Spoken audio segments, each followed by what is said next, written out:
Revenge is sour.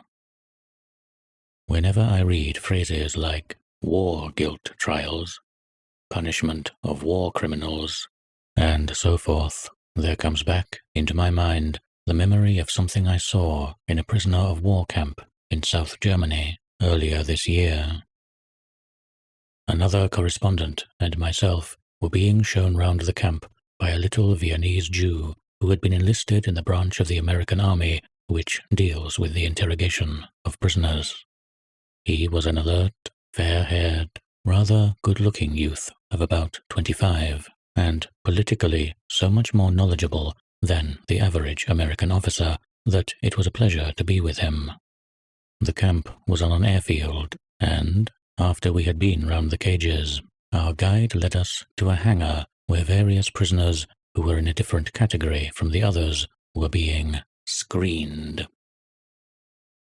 Up at one end of the hangar, about a dozen men were lying in a row on the concrete floor. These, it was explained, were SS officers who had been segregated from the other prisoners. Among them was a man in dingy civilian clothes, who was lying with his arm across his face and apparently asleep. He had strangely and horribly deformed feet. The two of them were quite symmetrical, but they were clubbed out into an extraordinarily globular shape which made them more like a horse's hoof than anything human.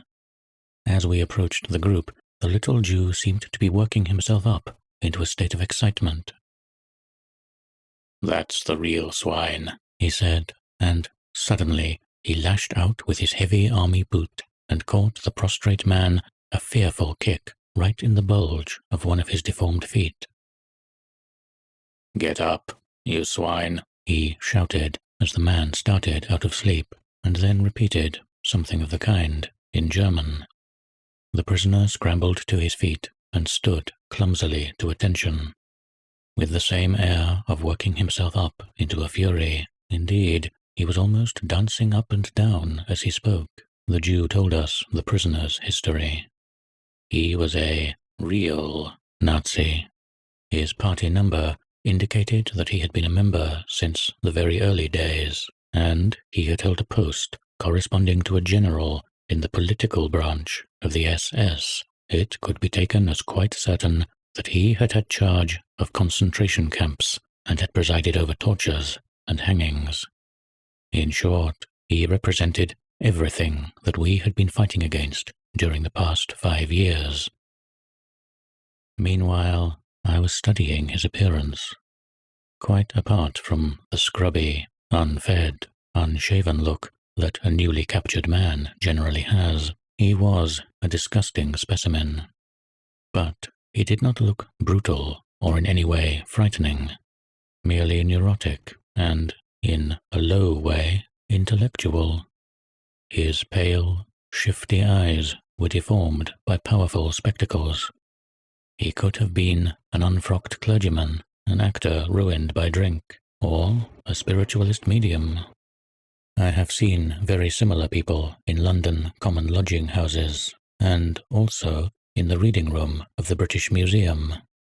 Quite obviously, he was mentally unbalanced, indeed, only doubtfully sane, though at this moment sufficiently in his right mind to be frightened of getting another kick. And yet, everything that the Jew was telling me of his history could have been true, and probably was true. So, the Nazi torturer of one's imagination, the monstrous figure against whom one had struggled for so many years, dwindled to this pitiful wretch, whose obvious need was not for punishment, but for some kind of psychological treatment. Later, there were further humiliations. Another SS officer, a large, brawny man, was ordered to strip to the waist and show the blood group number tattooed on his underarm.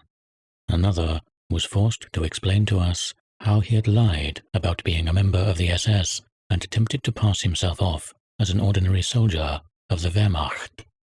I wondered whether the Jew was getting any real kick out of this newfound power that he was exercising.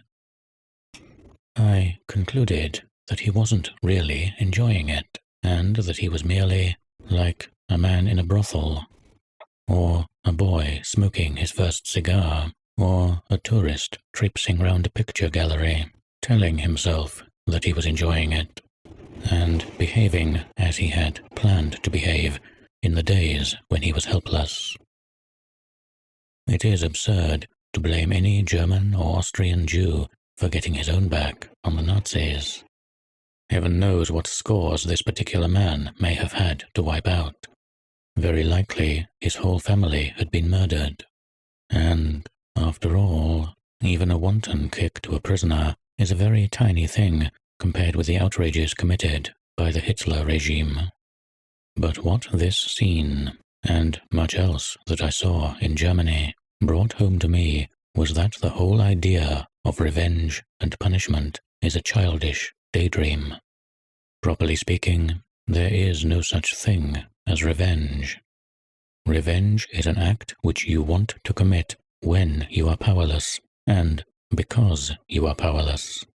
As soon as the sense of impotence is removed, the desire evaporates also.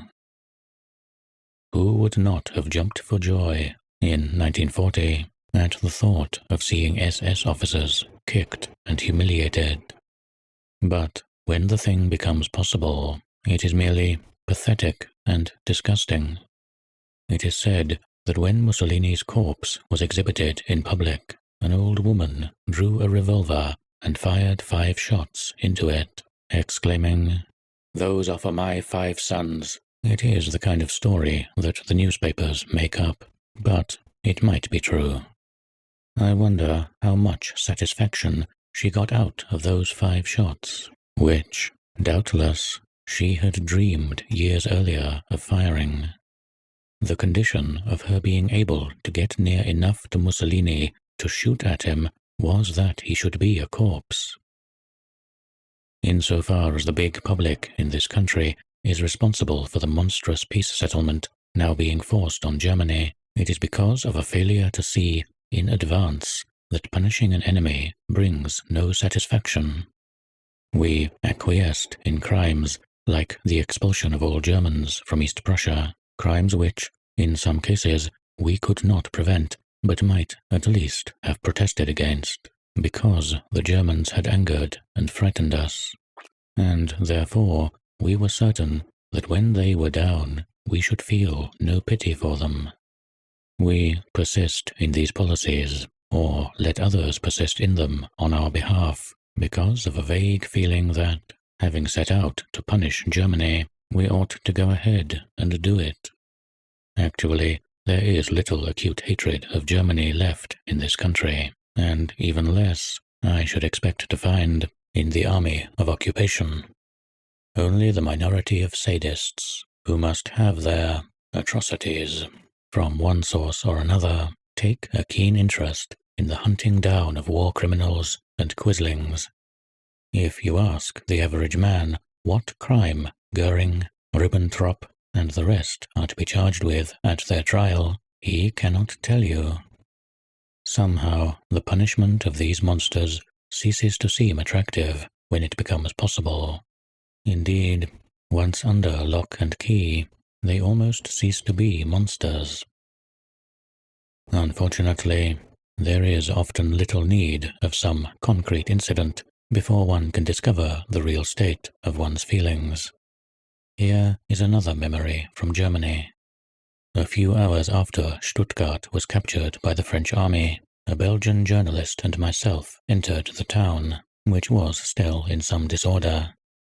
The Belgian had been broadcasting throughout the war for the European service of the BBC, and, like nearly all Frenchmen or Belgians, he had a very much tougher attitude towards the Boche than an Englishman or an American would have.